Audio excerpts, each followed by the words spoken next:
Hello, beautiful.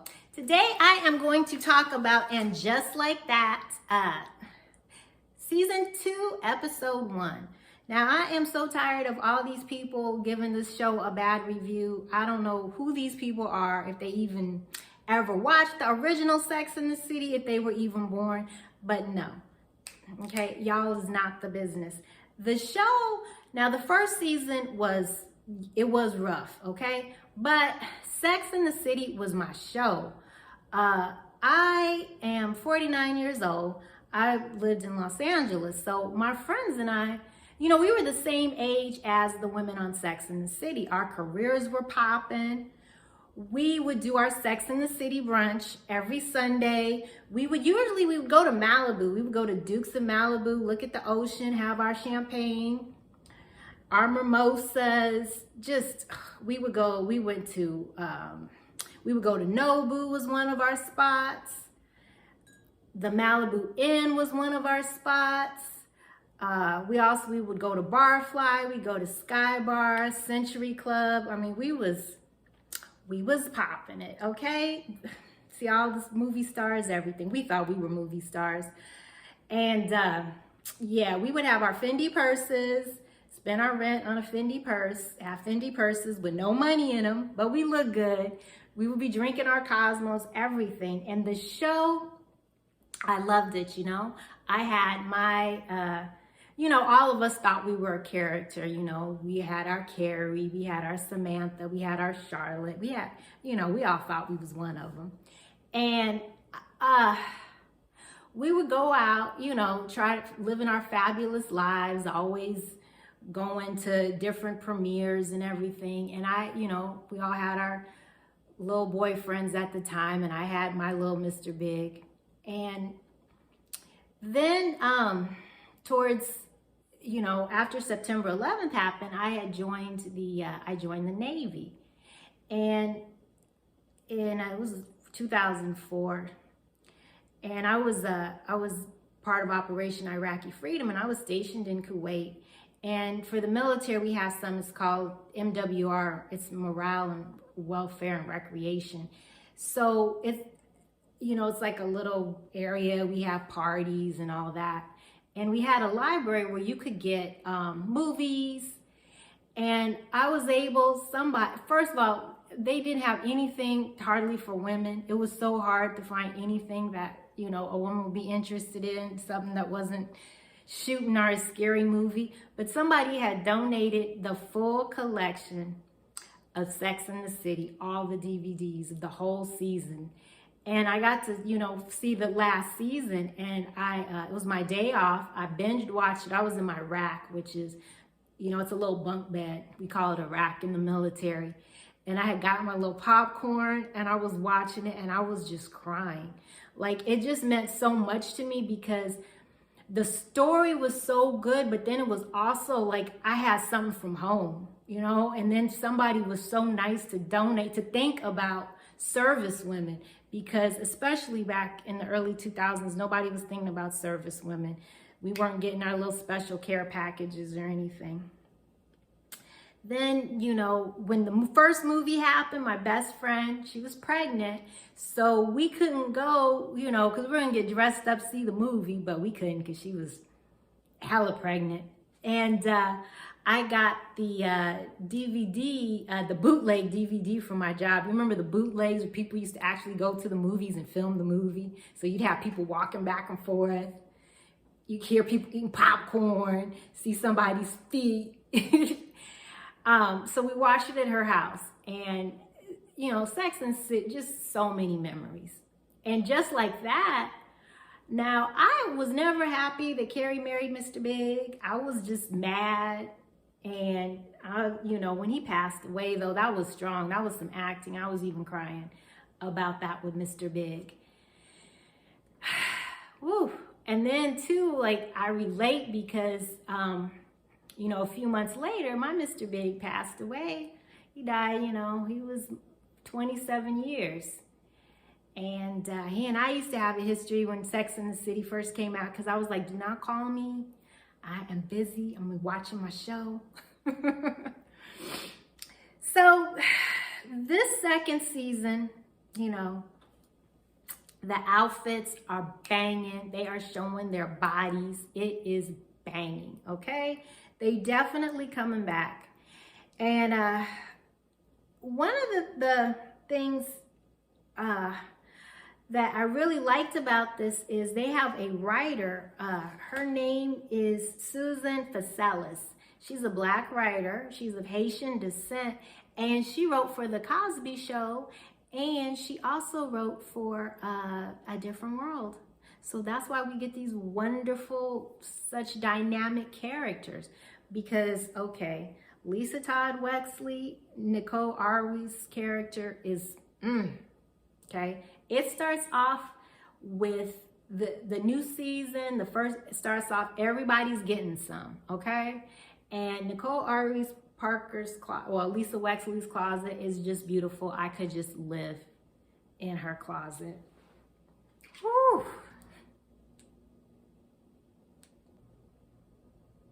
Okay, this brand is just gonna be all over the place. Let's get into our champagne. Anyway, spoiler alert, spoiler alert. But anyway, this is not gonna be in order. First of all, Anthony, just so handsome. And I just love, he is so funny, right? Just so funny. One thing though that I did not like that Charlotte said is, she said, because, you know, she had dumped Anthony to take her husband, Harry, to the Met. And she said, well, I can't take my best gay friend over my husband.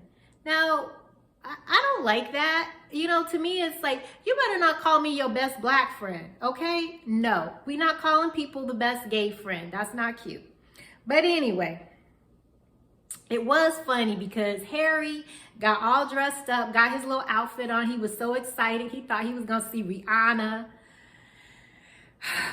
Okay, so anyway, but Anthony, he kept going back and forth, you know, getting dumped and getting thrown. First, he was going to go with Charlotte to the Met. Then he was going to go with Carrie to the Met.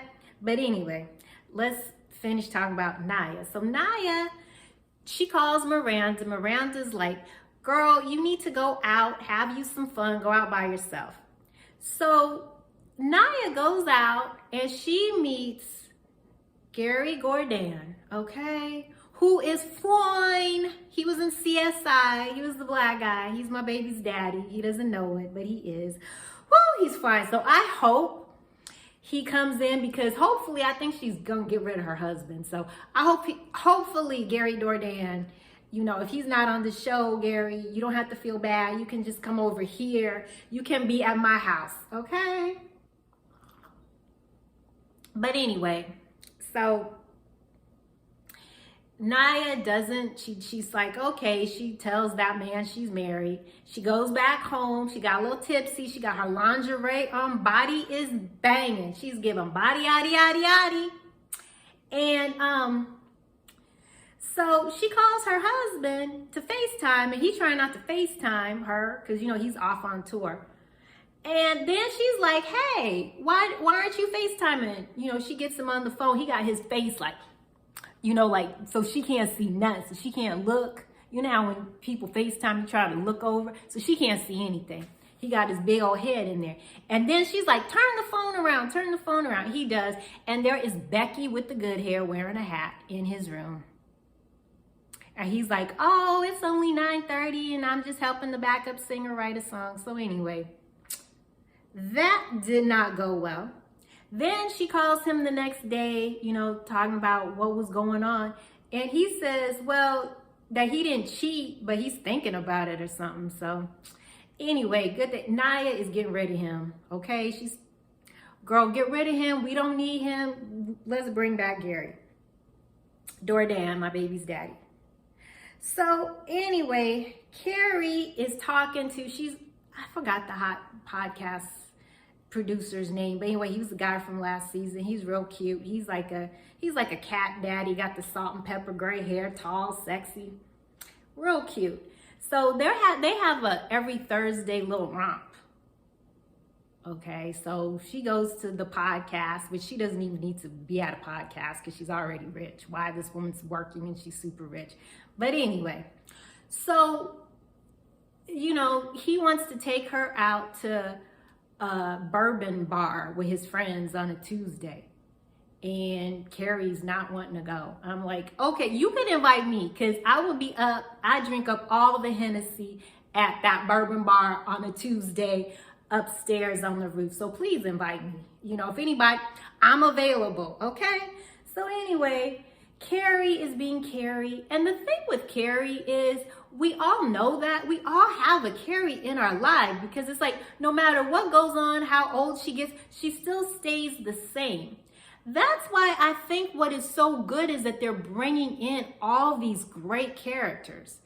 I mean, the new characters that they're bringing are meshing in so well because we kind of need a little less of Carrie because now that we're all older, we kind of realize Carrie sucks.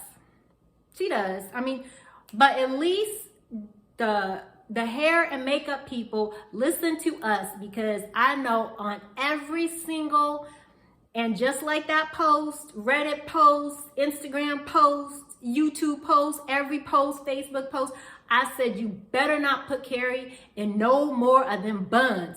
Carrie does not need them harsh buns. Her face is not for buns. Carrie does not have a bun face. So far, I've seen all 3 episodes and her hair is just looking gorgeous and Carrie's got the hair. So anyway, Carrie doesn't know if she can tell this man that she just doesn't want anything more.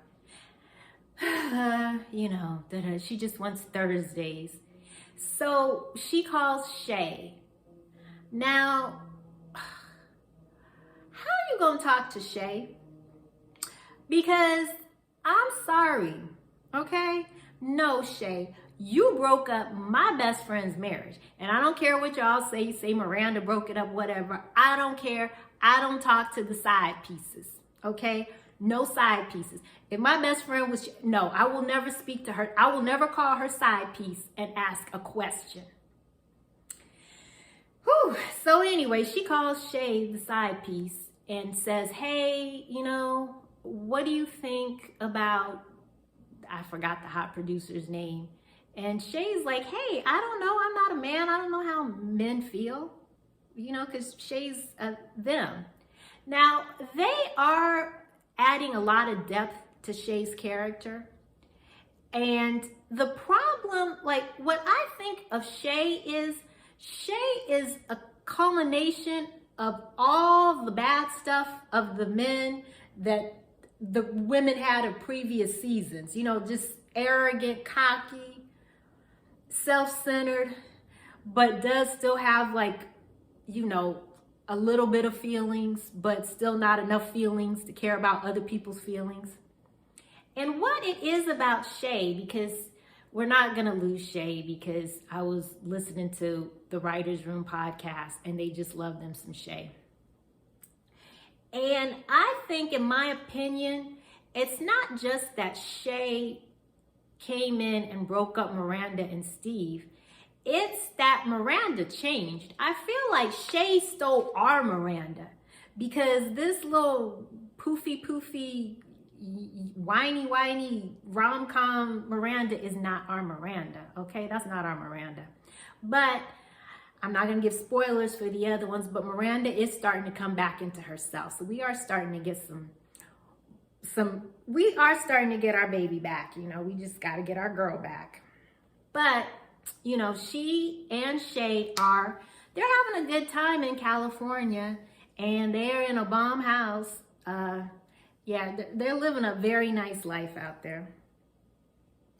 And, you know,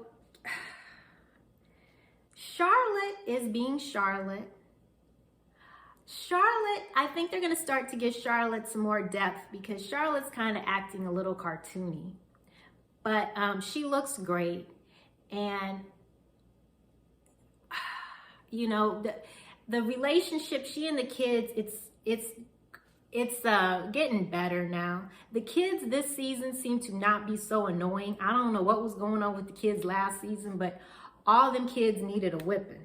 But anyway, the kids this season are getting better. But the only thing, let's see, what did Charlotte do? Oh, she did, because Harry, at the last minute, they got in the hallway. He was uncomfortable in his outfit. He couldn't wear it, and then he didn't want to go. So they got into it because he thought he was really going to get to hang out with Rihanna, and all his friends from work were going to see him. And he didn't realize they had to go up through the servants' entrance or whatever. So he wasn't feeling it. So Charlotte calls Anthony, and they go together. Now, Seema, she was going to miss the Met Gala because she wanted to be with her man, the man that was smoking in bed. And she was going to meet his son and his ex-wife. So to the rest of us, you know, that's important, right? But anyway, she meets them. You know, they're having a good time. They're all at lunch. And then she asks the ex-wife, oh, when was the last time you saw a homie? And she goes, oh, I see him every day. We live together. Seema was like, no. So Seema's like, oh no, this sounds like a mess. And I'm not having a mess for missing the Met for a mess. So anyway, she leaves, and then he runs out, and he's talking about, oh, you're so American. You know how European men do, because they be gaslighting you, and they think that they can do jacked up stuff and then just say, oh, you're American, so you don't understand it, because in Europe we can do jacked up stuff. No, you can't, okay? No. So Seema was like, yes, I am American. And I loved it because Seema is a brown girl. You know, she's second generation. Oh, no, she's first generation American because her parents came from, I think her parents came from India. So just the way she said it, she was like, yes, I am American. I was like, go girl. Yes, POC. So anyway, her outfit that she wore to the Met, what I really like is, and even the actress said, they dressed her in browns and creams, you know, and usually us darker skinned people, they always want to put us in some papao colors. That's why, like, you know, they always bring the black models out for the spring and the summer collections because, you know, they like the way that brightness is up against our skin. But her in them creams, ooh, and them browns, it just looks so good. And it tells the story because it's like, I am confident. I'm confident in my brown skin, and I got my brown clothes on top of it. And, okay, so let me tell you about LW, you know, Nicole Ari Parker's dress. Now, Valentino actually made this dress for Nicole Ari Parker, and it has her name in it. So they made the dress for her. And then that mask, though, you know, that mask was crushing her face. But it was so beautiful because she and her husband, I guess they mixed the taxi or something because they was getting them in. So they were late. But anyway, they had to walk to the Met, and just seeing him just holding that big red train was just beautiful. And when I was listening to the writer's room, the writer, she is, Diane Carroll was like a mother to her. And she said that she did that because Diane Carroll was someplace, and she, you know, this woman told Diane Carroll, oh, I would invite you to the ball, but, you know, to have a black woman in an evening gown would confuse people. Yes. Who knows? I don't even remember what that woman's name was, but anyway. And let me see, what am I missing? Because I know this was all the way out. Let's see, Becky. Okay. So Bobby Lee, he plays, oh my God, what is Bobby Lee? I forgot the character he plays, what the name is, but he was with Carrie in that awful podcast. But anyway, his wife, Smoke, beautiful black woman, they're designing Carrie's outfit. and everything goes wrong. All Smoke has is the cape, right? And she's just like, please, Carrie, I know I'm so happy you're wearing this to the Met, but I can't get the dress together. Do you have something you could wear? And Carrie's like, well, I don't just have anything I could wear. It's called veiled, da da da. And we know Carrie got everything to wear, right?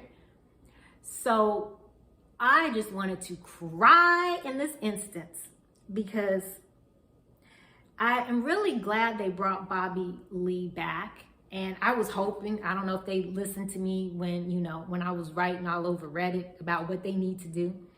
Because I like that relationship with Carrie, because it reminds me of myself, because I have like my younger friends, that kind of keep me, letting me know like how to use my iPhone, how to turn on the TV, how to do electronics, and keep me, keep me a little with it. So I like that, and I like seeing that relationship, and I just love seeing Bobby Lee and his beautiful, Bobby Lee's funny. I mean, I'm from LA, he's a comedian out in LA, he's on Mad TV. I used to see him in LA all the time. He was always super cool. So anyway, she goes and she puts on the Vivienne Westwood wedding gown, the one that she was originally wearing when Big left her at the aisle, okay? Woo! I felt chills. She got that, that crazy bird hat, and she put that on. She put that dress on, and the dress had that cape. And then she leaves, and she says, I repurposed my pain. Oh! That was beautiful. That was the last scene, so, I don't want to spoil it. Well, I'm sure you've already watched it. But one of the things I have to say is like, let me see, what did I forget? All right. I just want to know, because this was always too, like, in Sex and the City, but with this new one, it's like they go out, they got, like, all these fabulous, amazing men that they meet. And it's like, why is it when I go out, I just see goblins and gremlins and leftovers from Lord of the Rings, but they go out, all the men are fine, okay? That makes me want to move to New York. Are all the men fine like that in New York? Because I got to go. Anyway, thank you so much for watching. And make sure, if you like Sex and the City, let them know. I mean, the new, not Sex and the City, but and just like that, let these people know, because there is all these angry Karens and people and men and I don't know who, but I know I get chewed up on Reddit for liking this show. Oh, and the fashions are beautiful.